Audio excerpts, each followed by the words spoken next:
Send the 22,000 right now, or they'll stop treating your sister. My mother's voice cracked through the dark like breaking glass. Behind her, my father muttered. If he actually cared, he'd already have wired it. I sat up in the cold blue glow of 303 a.m., heartbeat punching my ribs, the phone vibrating like it wanted to escape my hand.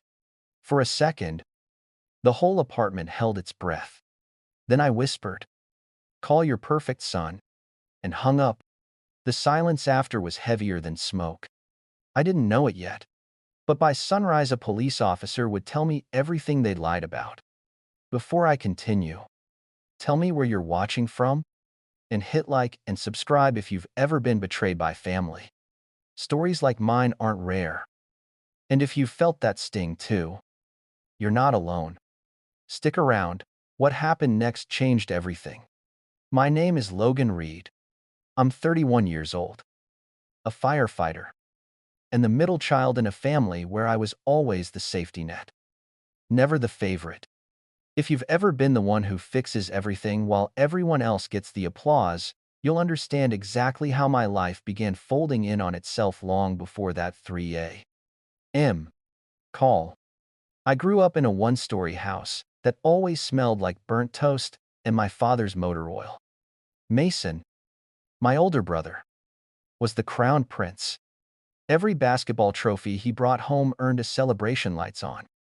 TV paused. Mom grabbing her phone like paparazzi. When I won my 5th grade science fair, Mom didn't look up from chopping onions. "That's nice, honey," she said, sliding the cutting board toward Mason so he could taste the stew. I didn't know it then, but that tiny ache in my chest would grow into something much darker. One night stands out sharp as broken glass. We were eating spaghetti at the kitchen table, the kind with the wobbly leg Dad never fixed. Mom kept piling meatballs onto Mason's plate, laughing about his future scholarship body. My plate sat mostly empty, untouched, except for the cold sauce sliding to one side. I asked if there were any left. Mom blinked at me like she'd forgotten I was there. "Oh, sweetie, you should have spoken sooner," Mason snickered. I swallowed it, but it carved deeper than I thought. At school, the pattern followed me like a shadow. I won a middle school art competition first place, ribbon and all. The photographer asked my parents to stand beside me for a picture. They declined because they were already late for Mason's practice. I rode home with the ribbon stuffed in my backpack, the edges crinkling against my notebooks. I didn't know it then, but that quiet ride would matter later, when I learned what real abandonment feels like. By high school, I was working part-time at a grocery store, stocking shelves at 11 p.m., fingers numb from freezer doors. I'd check my phone and see text from Mom, not to ask how I was doing, but to ask if I could spot Mason $20 for gas, or help with her dental bill just this once. She always promised she'd pay me back. She never did. Still, I transferred money without argument. I didn't know it then, but I was training myself to believe my worth depended on how useful I was. Holidays didn't feel much different. Christmas morning glittered for Mason and Chloe, my younger sister, boxes stacked high, shiny bows, the whole Hallmark scene. My gifts were smaller, practical things like socks or a toolkit. "You're responsible," Mom said. "You'll make use of this." Mason tore open new sneakers. Chloe squealed over bracelets. I folded my socks in my lap, smiling, so no one saw the sting. I didn't know it then, but those Christmas mornings were teaching me something about hierarchy and silence. At 18, I got accepted into a fire academy. I remember holding the acceptance letter at the dinner table, heart thudding, like I'd been called to the front line. Dad didn't even look up. "You sure that's a career?" he asked. "Or just a phase?" Meanwhile, Mason announced he might try out for a semi-pro team. Mom lit up like a fireworks show. I pressed my acceptance letter flat on the table so the corners wouldn't curl. That night, lying in bed, I stared at the ceiling and wondered if pride was something you could earn or if you just had to be born the right child. But the deepest cut came the summer I turned 20. Mason got pulled over for a DUI. I was in the passenger seat. Mason was 3 drinks in. I was sober. When the officer approached, Mason whispered, "Logan, please. My scholarship. Please." Man, fear crawled up my spine. The officer shined the flashlight through the window, bright enough to make my eyes water. I switched seats, took the fall. The charge got reduced because it was my first offense. Mason kept his scholarship for another year. I didn't know it then, but the same officer would look me in the eye, 11 years later, and remind me who I'd always been, the one who paid the price. Years bled together like that, one quiet sacrifice after another. By 23, I was officially a full-time firefighter. The station became the first place in my life where rules actually meant something. If a building was burning, you didn't argue about whose fault it was. You put it out. If someone was trapped, you didn't negotiate, you pulled them out. Fire was honest. Even in its destruction, my family wasn't. I didn't know it then, but that contrast would one day become the line that saved me. I rented a tiny one-bedroom above the station gym. The walls were thin. The carpet smelled like old detergent, and the sirens below rattled my windows at all hours. But it was mine. My turnout gear hung in the hallway like a superstition. Boots always pointed toward the door. On off days, I'd sit on the edge of my mattress, drinking cheap coffee, feeling something close to peace. Then my phone would buzz, and that peace would evaporate like steam. Mom called me our reliable one. Dad called me stubborn. Mason didn't call at all. He only texted screenshots of bills with captions like "help" or "can you spot me?" Chloe called when pipes burst, when her car sputtered, when she needed a ride home from a job she hated. And every time, I picked up. Every time, I showed up. I didn't know it then, but every yes was another brick in the trap I was building around myself. A year before everything blew up, Chloe showed up at my door with a trash bag of clothes and a split lip. Tyler, her boyfriend at the time, had lost his temper. She laughed it off, but her voice shook. We sat on my kitchen floor with a bag of frozen peas pressed to her cheek. My chest felt tight, like I was inhaling smoke. She asked if she could stay a night. She stayed 3. On the 4th morning, she said she needed to handle it herself, but asked if I could help her with a deposit for a new place. I said yes. Of course I did. I didn't know it then, but that night, when she borrowed my old iPhone, because hers was cracked to pieces, she accidentally set something in motion we wouldn't understand until much later. She took a photo of my Wi-Fi note on the fridge password, router code, so she could reconnect easily when she stopped by. I didn't think anything of it. But months later, when I saw those same numbers scribbled on the back of a paper the police handed me, my stomach dropped through the floor. I didn't know it then, but that photo would become the skeleton key someone used to unlock my accounts. The first clue came disguised as exhaustion. I'd finished a 16-hour shift, my uniform smelling like wet rope and diesel. When I opened my banking app, I saw a $40 withdrawal from a gas station across town. I thought I'd forgotten about it. Maybe I'd grabbed a coffee or something. Then there was a $200 withdrawal I definitely didn't make. My emergency card, kept in the kitchen drawer, behind old batteries, looked like it had been moved. I stared at it, throat tightening. Had I misplaced it? Was I losing it? I didn't want to believe the alternative. So I blamed myself. I didn't know it then, but denial is just another kind of smoke. It makes everything harder to see. Then came the Sunday dinner. Dad was already 2 beers in, leaning back in his chair like he owned the air in the room. "You're 31 with nothing to show for it but muscles and a savings account," he said. "When are you going to think long-term?" Mom nodded along. Mason smirked into his phone. Chloe kept her eyes on her plate. I felt something in me tilt, like a ladder slipping a rung. Dad kept going. You should buy a house. Give your mother something to be proud of. Proud like Mason, I asked. The room went still. Dad's jaw twitched. Chloe's fork clinked against her plate. Mom shot me a warning look. The kind she used when she wanted me to fall back into line. Mason didn't even glance up. And then Tyler, the same Tyler, who'd hurt Chloe, leaned toward me and whispered, "Man, your folks are intense." I let out a quiet breath. Only when they're awake. Chloe snorted wine through her nose. Then apologized, like she'd committed a crime. I didn't know it then. But that dinner was the first crack in the script I'd been performing my whole life. 2 weeks later, Chloe moved out of my apartment into a new place with a roommate she hoped she could trust. She hugged me tight, promising she'd bring back the charger she'd accidentally packed. After she left, I opened the kitchen drawer and checked my wallet. The cards were all in place. I remember the relief washing over me, warm, naive, temporary. I didn't know it then, but the fuse had already been lit. Everything that came next would burn hotter than I ever imagined. The weeks after Chloe moved out felt strangely quiet. Too quiet. The kind of quiet you get right before a building collapses.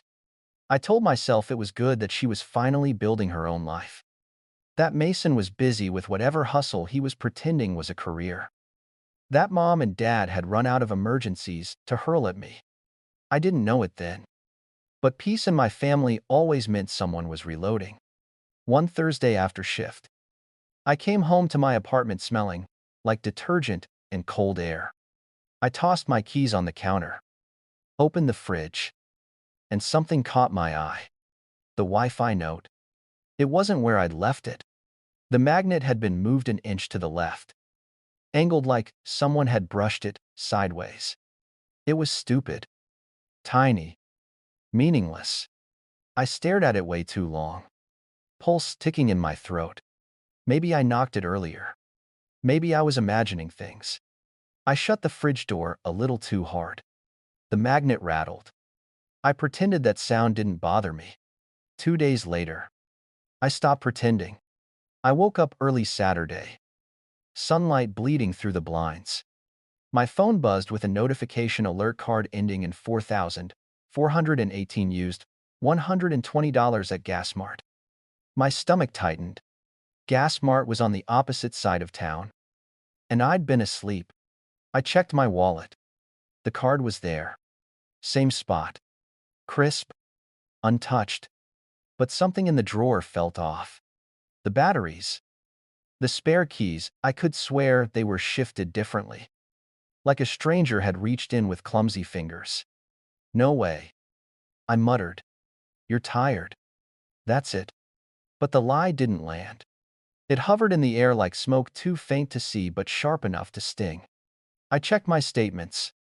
There were other withdrawals over the past week, smaller ones, tucked in between grocery trips and gas receipts. $40 here. 15 there. Then a full 200. All from places I hadn't been. My chest tightened. A hot, crawling panic spread along my ribs. Someone had my numbers. Someone was testing boundaries the same way people test locked windows, starting small, until they find the one that opens. And I already knew who in my life treated boundaries like invitations. I didn't cancel the cards yet. Instead, I set alerts on every account, every purchase, every login attempt. Firefighters aren't trained to panic. We're trained to observe the smoke and find the source. I didn't know it then, but I was already inside a burning house. I just hadn't seen the flames. The next Sunday, Mom insisted on dinner. No excuses, she said. Family needs to stay close. I should have known closeness was a warning. Her house smelled like garlic bread and forced affection. Mason was already there, sprawled on the couch in brand new sneakers. He definitely didn't buy with his own money. Dad sat at the table flipping through a stack of mail, glasses low on his nose. Logan, he said, barely glancing up. You look tired. Long week. I replied. Long life. He muttered, chuckling at his own joke. I sat across from Mason. He didn't greet me. Didn't nod. Didn't look up. Typical. Halfway through dinner, Mom cleared her throat. The room tightened. We need to talk about something important, she said, smoothing her napkin like she was about to deliver a sermon. Your brother has an opportunity. A real opportunity. Logan. He found a used delivery truck. Good condition. Mason finally looked up, giving me a lazy grin. He just needs a cosign. Mom continued. Not money. Just your signature. No, I said. Before she could finish inhaling, the word felt new and sharp, like it had edges. Mom blinked. What no? I repeated. I'm not co-signing anything. Dad leaned back, lips curling. You always think you're better than the rest of us. You run into burning buildings and suddenly you're too good to help your own brother. I swallowed back the heat rising in my chest. Helping is one thing. Being taken advantage of is another. Mason scoffed. Bro. Chill. It's just paperwork. Exactly. I said. Paperwork that would destroy my credit if you don't pay. Which you won't. Mom's chair scraped the tile as she stood. Logan, you are being dramatic. We raised you better than this. I met her eyes. You raised me to clean up after everyone. The room went silent. The kind of silence you feel behind your eyes. Heavy and vibrating. Chloe pushed her fork around her plate. You shoulders drawn in. She didn't defend me. She didn't defend them. She just looked tired. I knew that expression. I'd worn it for years. Mom switched tactics. Her voice softened into that trembling tone she used whenever she wanted something. You know my heart isn't good. Baby.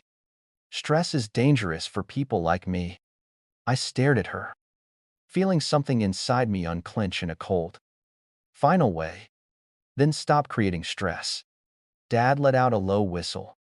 Wow. Real hero talk. Something in my jaw twitched. I breathed through it. You can't fight fire with fire. You smother it.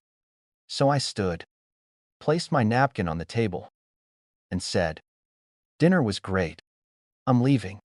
Mom gasped like I'd slapped her. Mason muttered, Drama queen. But Chloe caught my arm in the hallway. Logan, please don't make things worse. Her voice cracked at the edges. She looked small, lost, and even then, even exhausted. I wanted to protect her. I'm not making things worse, I said softly. I'm just not fixing everything anymore. I didn't know it then. But that sentence would become the funeral bell for the life my parents had built around me. I wish I could say things calmed down after that dinner. They didn't. They shifted. The way a floor shifts right before it caves in. 3 days later, I got a call from a collections department asking for Logan Reed, co-signer on a vehicle loan application. My throat went cold. I didn't sign anything, I said. The woman on the phone hesitated. We have your signature on file. Email it to me. I replied, already knowing what I'd find. When the document arrived, I opened it in the dim light of the firehouse bunkroom. My name, if you could call it that, was scrawled, like someone had tried signing it from memory. Sloppy loops. Wrong slant. A rookie forgery. But not sloppy enough to be random. Mason. My blood pressure rose so fast my ears rang. I stared at the screen until the letters blurred. Heat building behind my ribs. It wasn't just a boundary, crossed it was identity theft. A crime. And yet the only thing I could think was, how long have I let them do this? I reported the forgery to the lender. They opened an investigation. They asked if they should freeze the application. Freeze everything, I said. Things were shifting faster now. A week after that, I came home from another grueling shift. We'd responded to an apartment fire, heavy smoke. No fatalities, but enough to leave the taste of soot in my throat. I dropped my keys on the counter, peeled off my jacket, and checked my phone. 5 missed calls from Mom, 3 from Dad, 2 from Mason, 1 from an unknown number. My whole body tensed. Emergencies from them had a pattern, never real emergencies. Just financial fires they wanted me to put out.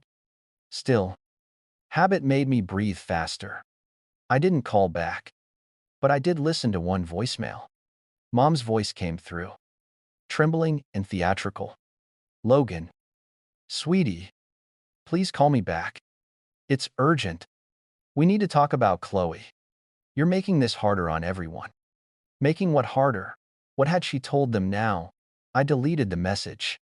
The next day, Chloe texted, "They're pressuring me to talk to you. Please don't be mad." Mad wasn't the right word. It was something colder, heavier, something that tasted like metal in my mouth. I texted back, "I'm not mad. Just be careful." She didn't reply. I didn't know it then. But Chloe was becoming the rope they would pull on until either she broke or I did. The real fracture came the following Friday. I was showering after a long shift, water too hot, steam fogging the mirror, when my phone vibrated on the counter. I didn't answer. It buzzed again and again. I wrapped a towel around my waist, wiped the fog off the mirror, and saw 12 missed calls from Chloe. 12. My chest tightened. I called her back. Straight to voicemail. Called again. Voicemail. The 13th call came from Mom. "She's not answering." Mom cried, "Your sister's sick. Logan, she's making bad choices again. This is what happens when you turn your back on us." Turn my back, as if saying no to a forged signature was abandonment. Mom inhaled sharply, preparing her next line like a weapon. "She needs help. We need help. If you would just..." I hung up. My hands were shaking, water dripping down my arms. The mirror still fogged around my reflection. I didn't know it then, but that was the exact moment they decided to escalate. If guilt wouldn't work, fear would. And if fear failed, chaos would. That evening, as I sat on my couch with the TV on mute, I heard a soft thud outside my door. A second later, a knock. I opened it to find Mason leaning against the doorframe. Wearing cologne he couldn't afford and entitlement he absolutely could. He didn't wait for an invitation. He walked inside. "We need to talk," he said. "No, we don't. Stop being a dick." He paced my living room, scanning the place like he expected money to be lying around. Mom's heart is acting up. Dad is stressed out. Chloe's spiraling. And you're over here playing hero, pretending you don't see your family falling apart. "You forged my name," I said quietly. He froze. Just for a second, then recovered with an eye roll. "I took a photo of your signature once." "Relax. It's not a big deal. You committed fraud." He scoffed. "Dude, it's family. You're supposed to help." I stepped closer, letting the silence stretch between us. "Help is something you ask for. Theft is something you do behind someone's back." Mason's jaw flexed. His eyes darted to the kitchen drawer, the one that held my emergency card. It was subtle, but I saw it. "You need to leave," I said. He stepped forward instead. "Or what?" The tension in the room coiled tight, like the moment before a backdraft. Heat without flame, pressure without release. He smirked. "You think you're better than us now, because you grew some boundaries." "No," I said. "I think I'm finally seeing clearly." For the first time, I saw something flicker in his face, not guilt, not shame. Fear. The fear of someone who relies on you staying blind. He pushed past me, muttering, "Mom's right. You've changed." He slammed the door on his way out. When the echo faded, I stood alone in the dim apartment. listening to the hum of the fridge and my own unsteady breath. I didn't know it then, but the next escalation would be the one that detonated everything. The 3 a.m. hospital lie. And once that fire started, there would be no going back. The morning after the 3 a.m. call felt wrong from the moment I opened my eyes. The air in my apartment was too still, the light too sharp, the silence too deliberate. I'd barely slept.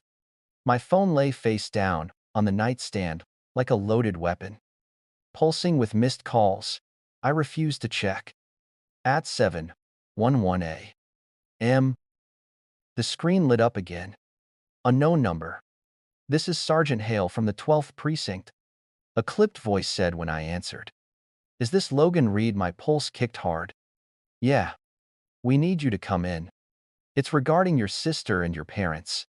The sooner the better." The room tilted. For a moment, I couldn't tell if I was standing or sinking. "I'll be there in 10. The precinct was a squat, beige building tucked between a pawn shop and a tax office. The winter wind cut sideways across the parking lot, cold enough to bite. Inside, the lobby smelled like stale coffee and floor cleaner. A fluorescent light flickered overhead, making everything look slightly bruised. Sergeant Hale waited for me near a doorway. A tall man with the kind of expression that told me he'd seen too many lies and not enough truth. He led me down a narrow hallway into a small interview room, a metal table, 2 chairs, a wall vent humming like a tired engine. "Sit," he said. I did. He opened a folder. At 2:17 a.m., your sister, Chloe Reed, was brought to county hospital. Panic attack, dehydration, and traces of oxycodone in her blood. She's stable now. The air left my lungs. Not completely, but enough to hurt. "She's okay?" I asked. "She will be," he said. "But your parents, that's why you're here." He slid a paper toward me. I could see hospital letterhead at the top. "Your mother called the hospital demanding they place a financial hold on your sister's chart unless they contacted you for payment. There is no such protocol." My stomach dropped. He continued. "Last night, someone attempted multiple withdrawals from accounts linked to your name. 3 different attempts before midnight. Then they tried your emergency card and got $200 at an ATM near the hospital." He turned the paper fully toward me. My father's face stared back from the grainy ATM screenshot. Hands in his jacket pockets. My card in the machine slot. I froze. For a moment, the room felt too bright, too loud. My heart pounded against my ribs like a fist trying to escape. My throat tightened until breathing felt optional. That's him," I whispered. Sergeant Hale nodded slowly, studying my reaction. "We also found this in your sister's belongings." He placed a small evidence bag on the table. Inside was a folded sticky note. My handwriting covered the front Wi-Fi password. Router code. Familiar. Harmless. But when he turned it over, the back was filled with numbers written in someone else's messy scrawl. My card digits. The ground inside me shifted. "I kept that on my fridge," I said softly. "Under a magnet. Looks like someone copied the back while they had access." He replied. My mind raced through memories like flashcards. Chloe photographing the note. Mason glancing toward my kitchen drawer. Mom's 2 casual visits. Dad's offhand comments about emergencies. All of it converging into one ugly truth. "Your sister claims she didn't know what your parents planned," Hale said. "But she did say your mother took her phone at one point." My jaw clenched. "Is Chloe in trouble?" "She's sick," he said. "And scared. There's a difference." He leaned back in his chair. "Logan, this is where I ask whether you want to file charges." The words hit me harder than the screenshot. Harder than the sticky note. Harder than anything else that morning. File charges. Against my parents. The same people who raised me. The same people who used me. The same people who now stole from me and lied about my sister dying. My hands trembled. I pressed them flat on the metal table to steady them. All the flashbacks came in a rush: Mason's DUI. My science fair. Christmas socks. Chloe's bruised lip. Dad calling me stubborn. Mom calling me reliable. The gas mart charges. The forged signature. The silence after I finally said no. I looked up at Hale. What happens if I do fraud? Identity theft. Attempted theft. They'll be charged accordingly. The hospital is filing their own report for harassment. But your choice determines whether this continues or stops here. And if I don't, he didn't blink. Then they go home and do it again. Maybe to you. Maybe to someone else. You've been enabling them for a long time. Whether you meant to or not. My pulse hammered in my throat. He was right. God. He was right. I exhaled slowly. Do it, I said. File the charges. The words sounded foreign. Like someone else had spoken them. But they were mine. Finally mine. Sergeant Hale nodded and pulled out a form. Sign here. I took the pen. My signature shook on the first stroke, but steadied halfway through. When I finished, I pushed the paper toward him. The moment the pen left my hand, the door flew open. Mom stormed in first. Hair perfectly curled as though she prepared for a photo shoot instead of a police summons. Dad followed. Jaw tight. Eyes sharp enough to cut. Logan, Mom screeched. What is this? They said you accused us of stealing. Her voice pitched higher, teetering between outrage and performance. This is a misunderstanding, she said, turning to the sergeant. My son is confused. He was half asleep when I called. Please, officer. We're a good family. Dad stepped closer, sneering. Real brave. Son. Hiding behind paperwork. I kept my gaze fixed on the table. You tried to take my money. Mom laughed. One sharp, brittle sound. Money. We were trying to save your sister. How could you twist it like this? I looked up, finally meeting her eyes. You expected me to say yes before you even explained anything. Before you even asked if she was okay. Her expression faltered. Just a flicker. But enough. Dad leaned in. You're no son of mine if you think we're criminals. My voice came out calm. Too calm. Then stop calling me son. Something in the room cracked, then not a sound, but a shift. A fracture in the script we'd rehearsed for decades. I stood, pushed my chair back, and turned toward the door. As I walked out, I caught my reflection in the narrow window, eyes steady, jaw set. For the first time in my life, I wasn't walking toward a fire. I was walking out of one. The hours after I left the precinct felt unreal. Like the world had shifted half an inch to the left, and I was the only one who noticed. Back at the station, the guys didn't ask questions. Firefighters know the difference between a wound you can see and one you can't. Captain Morales simply set a mug of burnt-smelling coffee near my elbow and said, Drill at 10 if you need noise. I nodded. I needed noise more than air.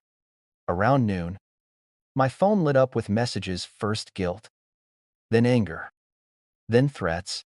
Mom, you've humiliated us. Dad, you'll pay for this. Mason bro. Seriously, cops? I turned the screen face down and let it buzz until it gave up. I wasn't putting out their fires anymore.